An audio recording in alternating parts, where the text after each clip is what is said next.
যত মামলা আছে আওয়ামী লীগের বিরুদ্ধে আমরা সমস্ত মামলাগুলো তুলে নেব। আওয়ামী লীগের মিছিল করে দিতেছে আপনাদের লোক। আওয়ামী লীগের লোক ছাড়া আপনাদের বিএনপি কার্যালয়ের উদ্বোধন হয় না। দেখেন যে কটা জায়গায় আওয়ামী লীগ মিছিল করেছে সেইগুলো স্থানীয়ভাবে বিএনপির টেকা দেওয়া হচ্ছে, আমরা খবর পেয়েছি, আমাদের কাছে সব খবর আছে। দু এক জায়গায় বিএনপি ধাওয়া দিচ্ছে সত্য, তবে এগুলো স্থানীয় অ্যারেঞ্জমেন্ট। আমি জানি না টাকা না পেয়ে ধাওয়া দিচ্ছে কিনা, সেটাও হইতে পারে। আমার ক্ষুদ্র ভ্রাতার ভগিনী দেখই আওয়ামী লীগ এখন নিষিদ্ধ সংগঠন, মিছিল করতে দেখলে একাই আগায় যাবেন, একা থাকলেও ধাওয়া দিবেন, একা ধাওয়া দিবেন, দুই হাতে দুইটা ইটা নিবেন, ইটে নিয়ে ধাওয়া দিবেন। এটা মিছিলে ধাওয়া দিয়ে দেখেন, এগুলো ভিতর ডিম। আপনি একলা ধাওয়া দিলে পলাবে, লিগে রাখতে পারেন, মাইরা হাড্ডি গুড়া গুড়া করে তেনা বানাই দিবেন, কিচ্ছু হবে না আপনার। নিষিদ্ধ ঘোষিত দলরে মারি দিচ্ছেন, বাড়ি দিচ্ছেন, কিচ্ছু হবে না। আমি দায়িত্ব নিলাম, কিছু হইলে আমাকে কবেন, আমি দেখবো। আসলে বিএনপি হয়েছে কি, বিএনপি করে আওয়ামী লীগ, বিএনপি আওয়ামী লীগ করিচ্ছে। এই বিএনপির আওয়ামী লীগ করা নিয়ে কথা বলি।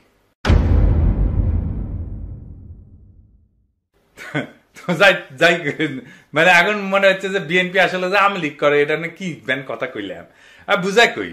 আওয়ামী লীগের যা কর্মসূচি ছিল, যা লক্ষ্য ছিল, তা বিএনপি কইরা দেয়। আওয়ামী লীগ একার শক্তিতে কখনো যেটা পারত না, সেটা বিএনপি আওয়ামী লীগের সেই কর্মসূচি কইরা দেয়। এখন দেখেন অনলাইনে বিএনপি আওয়ামী লীগ একই সাথে গেলায়, আমাকে দেখেছেন, আমার কমেন্ট বক্সে দেখেন ফেসবুকে, বিএনপি আওয়ামী লীগ একই সাথে আমার গেলায়। তত্ত্বাবধায়ক সরকার কার দাবি ছিল? আওয়ামী লীগের দাবি ছিল। কোন সরকার সেটা বাস্তবায়ন করেছে? আইন সংশোধন করেছে, সংবিধানে ঢুকেছে, বিএনপি সরকার ঢুকেছে। জিয়া কি ছিল বাংলাদেশে? প্রেসিডেন্ট ছিল, তাই না? প্রেসিডেন্সিয়াল সিস্টেমই বাংলাদেশের জন্য সবচেয়ে ভালো। প্রেসিডেন্ট সিস্টেম এটা বিএনপির কর্মসূচি। প্রেসিডেন্সিয়াল সিস্টেম থাকলে আসে না জিন্দেগি, প্রেসিডেন্ট হবার পারল না নি। আওয়ামী লীগের দাবি ছিল এই প্রধানমন্ত্রী শাসিত পার্লামেন্টারি সিস্টেম। এই বিএনপি নিজেরা রাষ্ট্রপতি শাসিত শাসন ব্যবস্থার পক্ষ হইলেও প্রধানমন্ত্রী শাসিত শাসন ব্যবস্থা প্রবর্তন করছে বিএনপি, আইন করে বিএনপি প্রবর্তন করছে। এই পার্লামেন্টারি সিস্টেম ভালো কাজ করে যদি রাজা থাকে। এইগুলা সে সমস্ত দেশের জন্য ঠিক আছে, কিন্তু বাংলাদেশের জন্য ঠিক নাই। আমি এই এপিসোডে আলাপটা করেছিলাম, দেখে নেবার পারেন কেন প্রেসিডেন্সিয়াল পদ্ধতি বাংলাদেশের জন্য সবচেয়ে ভালো। আবার দেখেন বিএনপি ৭২-এর সংবিধান রক্ষা করতে চায়। ৭২-এর সংবিধান বাতিল করা সম্ভব না বলছেন মির্জা ফখরুল, দেখেছেন? তো আপনারা তো আসলে আওয়ামী লীগ করতেছেন, আর কি কি করতেছেন আওয়ামী রাজনীতি। আসেন আর একটু দেখি। অসাম্প্রদায়িক বাংলাদেশ গড়া ছিল আওয়ামী লীগের রাজনীতি, আপনারা সেটাই করতে চান। এই দেশে অসাম্প্রদায়িক বাংলাদেশ আর বিএনপি লেখা সার্চ দেন না গুগলে, দেখেন বিএনপির কোন নেতা বলে নাই এটা। তারেক রহমান পর্যন্ত বলেছে আওয়ামী লীগ মুক্তিযুদ্ধের চেতনার বাংলাদেশ গড়তে চায়, বিএনপিও তাই চায়, দেখেছেন? তো বিএনপির তো তফাৎ থেকে আওয়ামী লীগ থেকে, বিএনপিতে বিলুপ্ত হচ্ছে আওয়ামী লীগ, দেখেছেন? আপনারাই ডাকতেছেন আওয়ামী লীগদের বিএনপি করার জন্য। হ্যাঁ দেখেন সব নেতাই ডাকিচ্ছে আর কি, রিজভি ভাই ডাকিচ্ছে, আমি খুশিও ডাকিচ্ছে, সবাই ডাকিচ্ছে। যান যান লাইন ধরেন, বিএনপির লাইন ধরেন।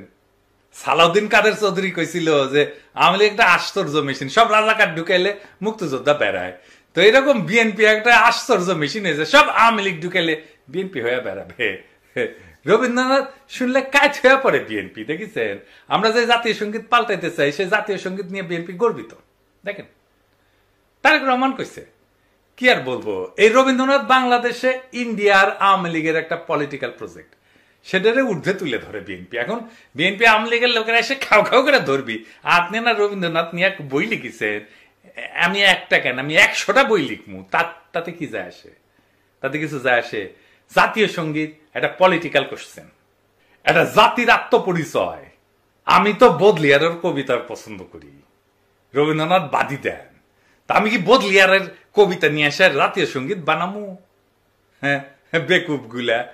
আমি তো ইকবালের কবিতা পছন্দ করি, তো আল্লামা ইকবালের কবিতা নিয়ে এসে কি আমি বাংলাদেশে জাতীয় সঙ্গীত বানাবো? হ্যাঁ ফাইনালি ইসলাম প্রশ্নে বিএনপি ইন্ডিয়ার যেটা প্রজেক্ট, সেই প্রজেক্টের মধ্যে যা ঢুকেছে। আসেন এটা একটু বুঝে দেখি।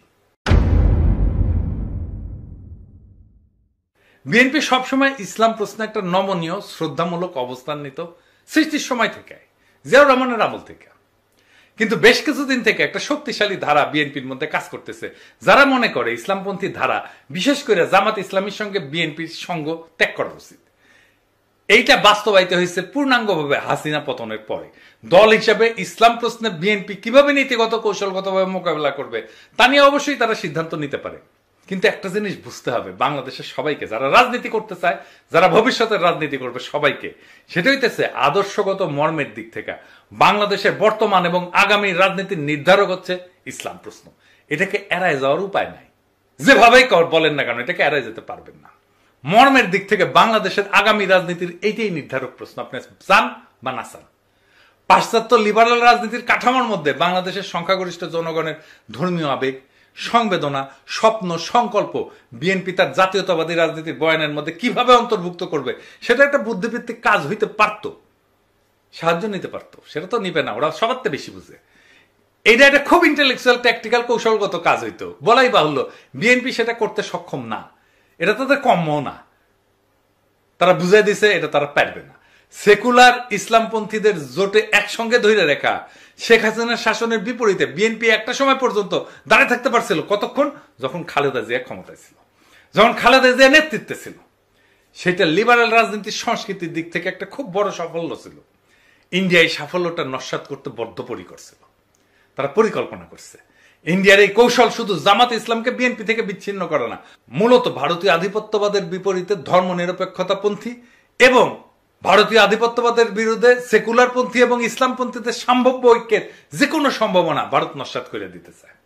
20 দলীয় জোটের মধ্যে এই ঐক্যের একটা বীজ ছিল, এটার অঙ্কুরে বিনষ্ট করা ছিল ভারতের রাজনীতির একটা বিরাট কৌশল। বিএনপি এবং ইসলামপন্থীদের মধ্যে ফাটল ধরানো, সেই জন্য শেখ হাসিনা, বাম এদের একটা অন্যতম কৌশল ছিল। ফ্যাসিবাদের বিরুদ্ধে জুলাই আগস্ট বিপ্লবে এই যে সেকুলার, বাম, ইসলামপন্থীদের ঐক্য একটা খুবই তাৎপর্যপূর্ণ রাজনৈতিক সন্ধি ছিল। এর বিপদ বুঝবার বিচক্ষণতা ভারতের আছে। এই রাজনৈতিক সন্ধির বীজ জাতীয় রাজনীতির সম্ভাব্য দিক নির্দেশক হয়ে ওঠার আগেই ভারতকে সমূলে নষ্ট করে দিল বিএনপিকে দিয়া। ভারত তার বিপদের ক্ষেত্রগুলোকে বাস পাখির মতো চোখ এনে ধরতে পারে বাংলাদেশে।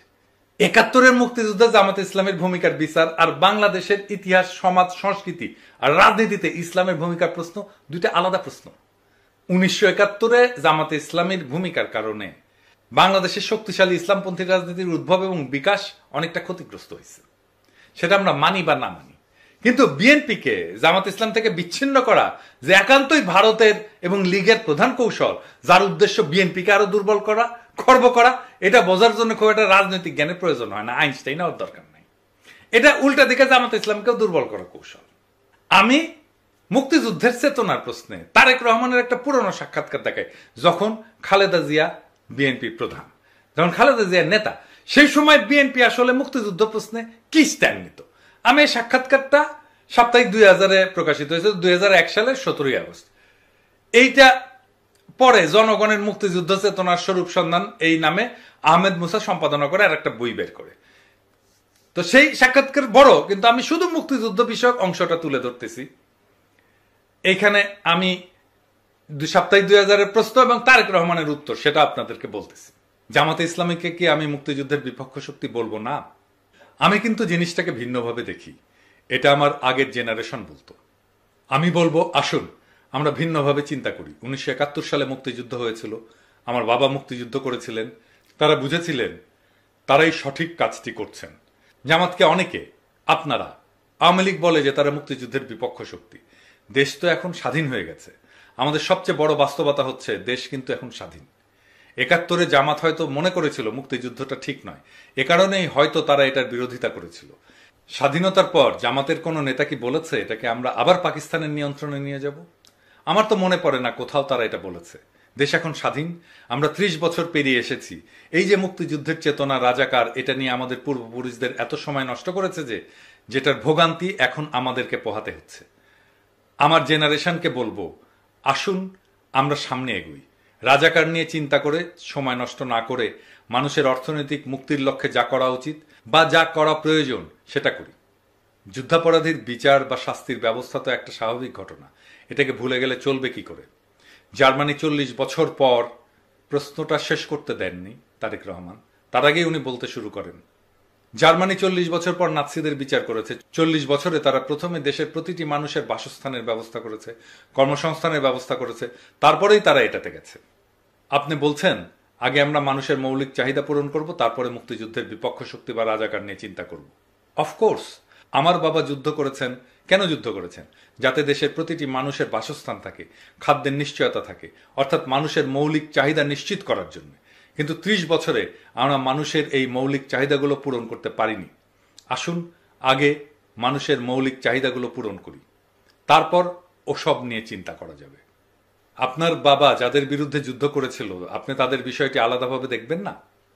আমার বাবা কারো বিরুদ্ধে যুদ্ধ করেননি, তিনি যুদ্ধ করেছিলেন মানুষের মৌলিক অধিকার নিশ্চিত করার জন্য। কিন্তু আপনি আদর্শ প্রশ্নটা শেষ করতে দেননি সাপ্তাহিক 2000-কে।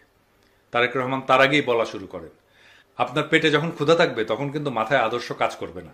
আপনার পকেটে যখন চলার পয়সা থাকবে না, আপনি যখন আপনার সন্তানের ওষুধ কিনতে পারবেন না, খাবার কিনতে পারবেন না, তখন কিন্তু কোনো আদর্শ থাকবে না। এগুলো বইয়ে মানায়, বাস্তবে মানায় না।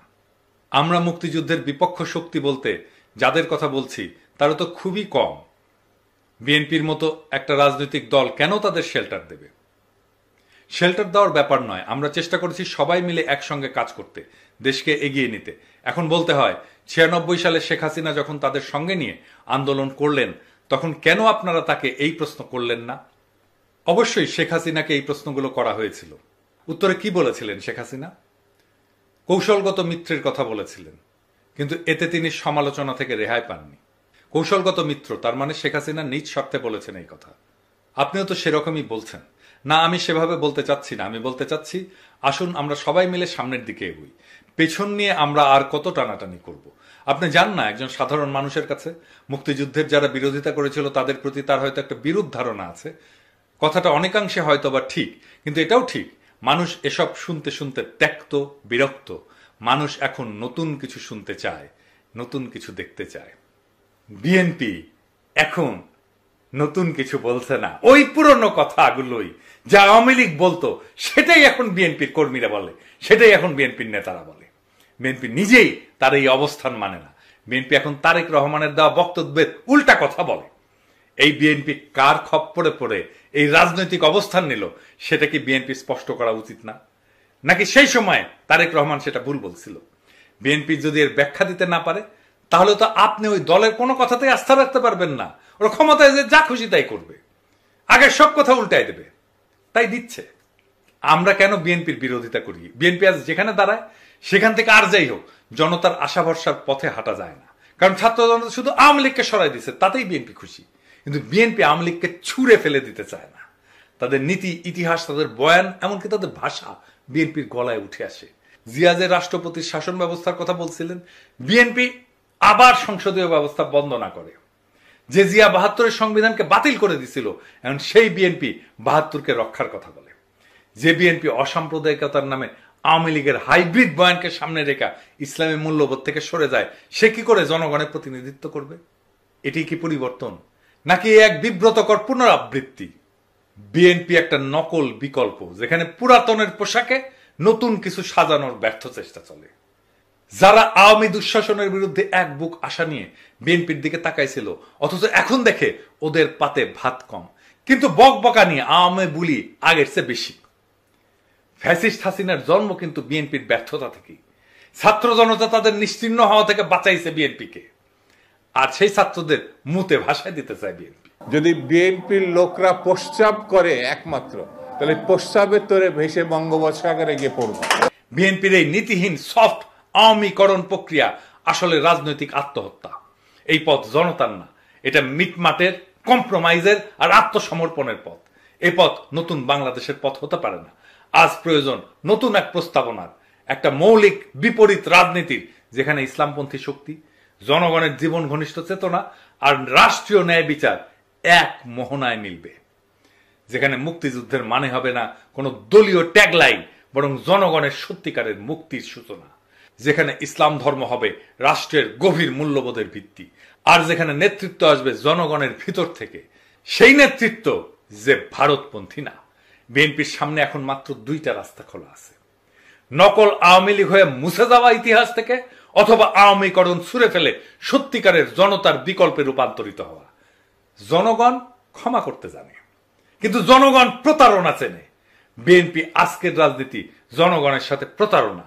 মনে রাখবেন, প্রতারক আর বিশ্বাসঘাতকদের জন্য জনগণের মন খুলে যায় না, কেবল ঘৃণার দরজা খুলে। মনে রাখেন ইতিহাসের এই হিসাব। ইনকিলাব।